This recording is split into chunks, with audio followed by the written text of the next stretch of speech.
Unknown gunmen currently attacking another police station in Imo State. Unknown gunmen are currently attacking OWERRI Divisional Police Headquarters in OWERRI, Imo State. Multiple resources have told Sahara reporters. Sahara reporters gathered that the gunmen stormed the station at around 12:30 p.m., shooting sporadically. Imo State has been experiencing a series of attacks lately, especially on security formations. On April 5th, armed men invaded the headquarters of the Imo State Police Command and the Nigerian Correctional Service in OWERRI, burnt down the facilities and freed over 1,800 inmates. Unfortunately, one person suspected to be a fleeing prison inmate was hit by a stray bullet.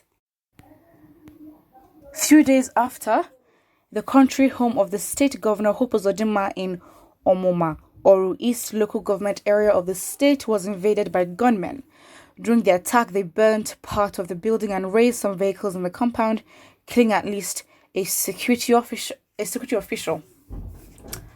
All right, so I do not know what's going on in Imo State. Hope Uzodinma do not know what's going on with the governor. Everything is very much confusing. These attacks are getting they're getting much intense. And now we've just heard that in Ebonyi State there has been a suicide bombing. So again, in the southeast, they are really going through a lot. And would you say it's a coincidence? Well, let's put our attention into the comment section. Sahara, why am I getting on you? Okay, I don't know. Okay, all right. Niger na cruise can never be boring for a day as long as you have data. Well, it's not necessarily a funny situation. Just because you don't experience it, or you're not in close proximity with such attacks, does not mean that it doesn't exist, or you can't also feel the intensity. I mean, that just goes to show how desensitized we are to certain news like that.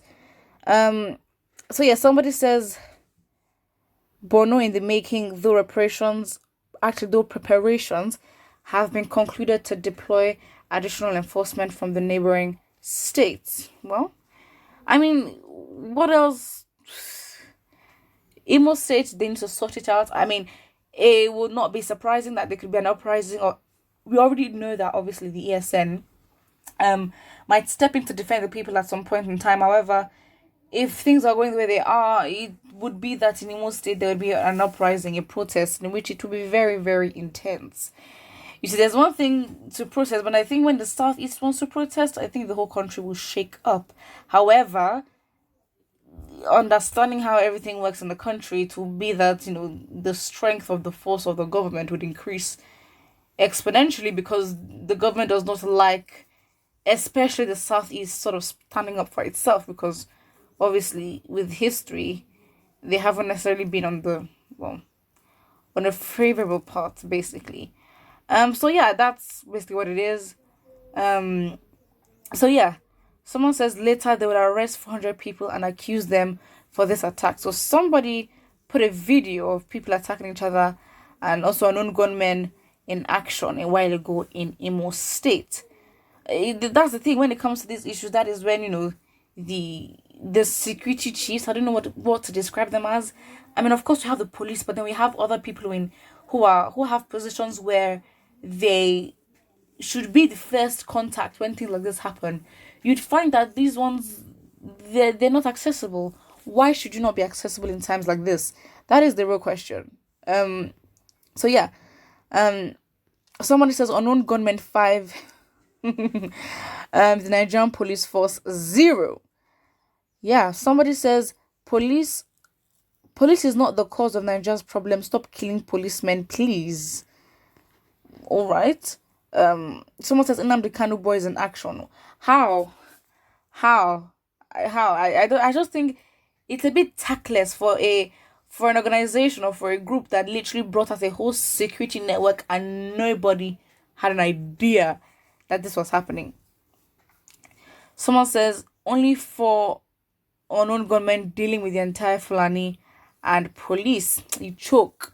Well, that's it. Someone else puts Ebubeago to the rescue. But then what's the point of Ebubeago? Like, what have they done that has been influential or of great importance since they were released? Because to be honest, the acronym, not acronym, but like the shortened form of Ibubiago is basically ESN as well. So it's like, what was the intention, you know? Again, in a country like Nigeria, nothing's a coincidence. Things happen for a certain reason, and you have to analyze, or else you've been ignorant. It's not the best place to be, because there's no cushion for you to fall back on when you realize the truth. So yeah, of course, these things are happening. This is Nigeria, as I've always been saying.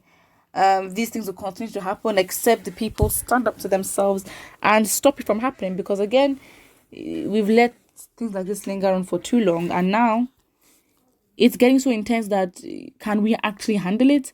So yeah, if something like this was to happen, it would require that Nigerians will have to be united and have a front and actually decide that, you know what, we want to achieve this any way we can.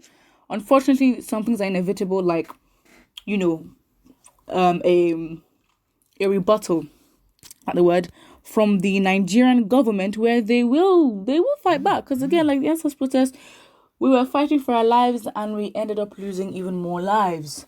So yeah, that's basically what it is. But again, I always keep saying that we have to be together.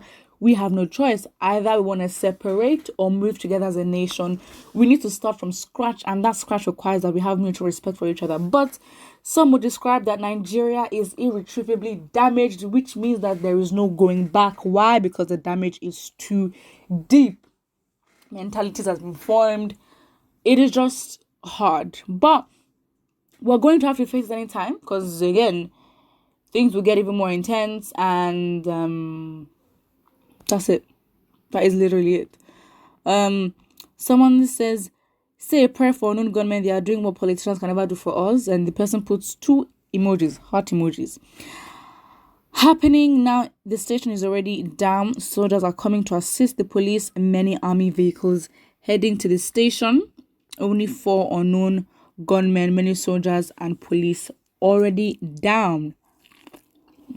Alright, I mean, what is even more shady, well, not shady, but basically what is even more interesting is that people support this unknown gunmen, because they are doing what we know, things that seem to be on the side of the people. However, in the same manner, that's sort of why people may assume that the UGM or known gunmen are, members of ESN, which may be true, may not be true.